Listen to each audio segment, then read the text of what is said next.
आप देख रहे हैं सिटीजन वॉइस। मैं हूं शब। सिटीजन वॉइस में वक्त है दिन भर की कुछ खास खबरें जानने का। तो आइए देखते हैं क्या है आज की खास खबरों में। बीएसपी के बिना नहीं गल रही पार्टियों की दाल। जी हाँ, बहुजन समाज पार्टी की राष्ट्रीय अध्यक्ष मायावती ने सोशल मीडिया साइट एक्स पर पोस्ट कर कांग्रेस पर निशाना साधा है। उन्होंने कहा है कि बसपा ने कई बार स्पष्ट किया है कि वो लोकसभा चुनाव अकेले लड़ेगी, लेकिन कुछ पार्टियों द्वारा झूठी अफवाह फैलाकर ही साबित कर रही हैं कि बसपा के बिना उनकी दाल नहीं गलने वाली है। बता दें कि मायावती ने आगे कहा है कि आगामी लोकसभा चुनाव बीएसपी द्वारा किसी भी पार्टी से गठबंधन नहीं करने की बार बार स्पष्ट घोषणा के बावजूद आए दिन गठबंधन संबंधित अफवाह फैलाना ये साबित करता है कि बीएसपी के बिना कुछ पार्टियों की सही तरह से दाल गलने वाली नहीं है, जबकि बीएसपी को अपने लोगों का हित सर्वोपरि है। उन्होंने आगे कहा है कि सर्व समाज के खासकर गरीबों, शोषितों एवं उपेक्षितों के हित व कल्याण के मद्देनजर बीएसपी का देश भर में अपने लोगों के तन मन धन के सहारे अकेले अपने बलबूते पर लोकसभा आम चुनाव लड़ने का फैसला अटल है। लोग अफवाहों से जरूर सावधान रहें। कि सत्ताधारी पार्टी व विपक्षी पार्टियों के बने गठबंधन के बारे में सच्चाई तो ये है कि यहाँ वर्तमान में विपक्षी गठबंधन के प्रमुख दल कांग्रेस पार्टी ने आजादी के बाद शुरू में केंद्र व अधिकांश राज्यों में भी अपने लंबे अरसे तक रहे शासनकाल के दौरान अपनी हीन व जातिवादी एवं पूंजीवादी मानसिकता को त्याग कर यदि देश व आम जनहित में तथा कमजोर वर्गों के हितों में भी पूरी ईमानदारी से कार्य किया होता और विशेषकर कमजोर वर्गों के हित व कल्याण के मामले में परम पूज्य बाबा साहब डॉक्टर भीमराव अंबेडकर की सलाह को भी मान लिया होता, तो फिर ना तो बाबा साहब को अपने कानूनी मंत्री पद से उस समय इस्तीफा देना पड़ता तथा ना ही आगे चलकर कांग्रेस पार्टी को केंद्र व अधिकांश राज्यों की भी सत्ता से बाहर होना पड़ता तथा ना ही फिर कमजोर वर्गों के लोगों को मजबूरी में बीएसपी के नाम पर अपनी अलग से राजनीतिक पार्टी बनाने की जरूरत पड़ती। और अब ये कांग्रेस पार्टी अपनी जैसी जातिवादी व पूंजीवादी सोच रखने वाली पार्टियों के साथ गठबंधन करके फिर से केंद्र की सत्ता में आने के सपने देख रही है, तो वही सत्ताधारी बीजेपी पार्टी भी पुनः केंद्र की सत्ता में आने के लिए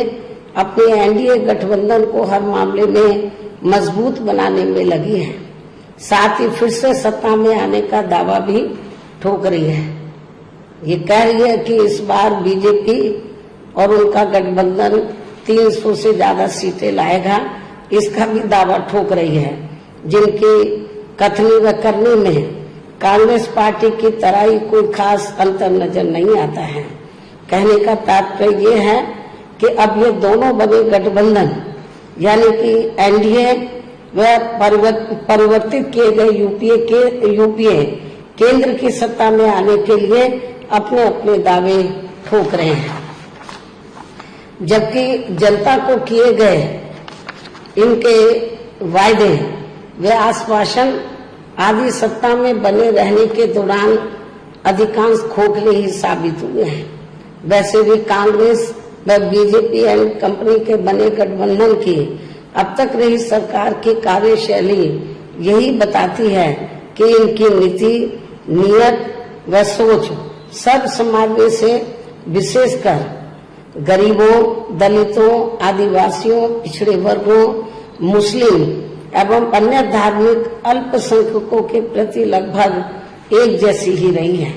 क्योंकि इन्होंने सत्ता में रहकर शुरू से इन वर्गों के मामले में अधिकांश कागजी खाना पूर्ति ही की है तथा जमीनी हकीकत में इनके लिए कोई ठोस कार्य नहीं की है। लेकिन जब ये लोग सत्ता से बाहर हो जाते हैं तो तब फिर वे अपने वोट की खातिर इनके हितों में काफी लंबी चौड़ी बातें करते हैं। जैसे कांग्रेस पार्टी का गरीबी हटाओ का व बीजेपी का हर गरीब के खाते में 20 लाख रुपए पहुंचाने को लेकर कही गई ये बातें सत्ता में आने के बाद केवल हवाई व खोखली ही साबित होकर रह गई हैं, जिसकी खास वजह से ही बीएसपी ने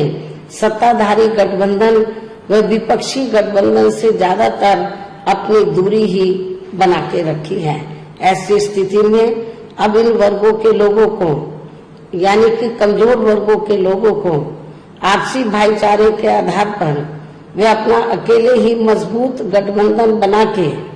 या हर मामले में अपनी एकमात्र हितैषी रही पार्टी बीएसपी को ही मजबूती देनी है तथा जिससे फिर यहाँ कोई भी गठबंधन केंद्र व राज्यों के बीच सत्ता में पूरी मजबूती के साथ आसीन न हो सके तथा इसके स्थान पर फिर इनकी मजबूत नहीं बल्कि मजबूर सरकार ही बनेगी। हमारी पार्टी का ये पूरा प्रयास होना चाहिए ताकि बीएसपी के सत्ता में न आने की स्थिति में भी इन कमजोर वर्गों का यानी कि दबे कुचले लोगों का ये लोग ज्यादा शोषण ना कर सके। इतना ही नहीं बल्कि ऐसी स्थिति में बीएसपी को भी सत्ता में आसीन होने का मौका मिल सकता है और जब तक हम लोग अकेले अपने बलबूते पर खड़े नहीं हो पाते हैं, इसलिए इन सब बातों को ध्यान में रखकर अब बीएसपी को लोकसभा चुनाव में व इससे पहले राजस्थान, मध्य प्रदेश, छत्तीसगढ़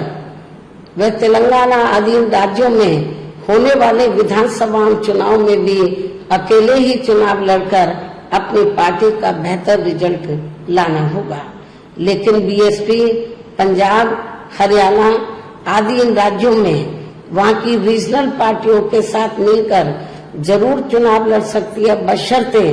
अब वर्तमान में उनका एनडीए व परिवर्तित किए गए यूपीए से भी कोई संबंध नहीं होना चाहिए। इसके साथ ही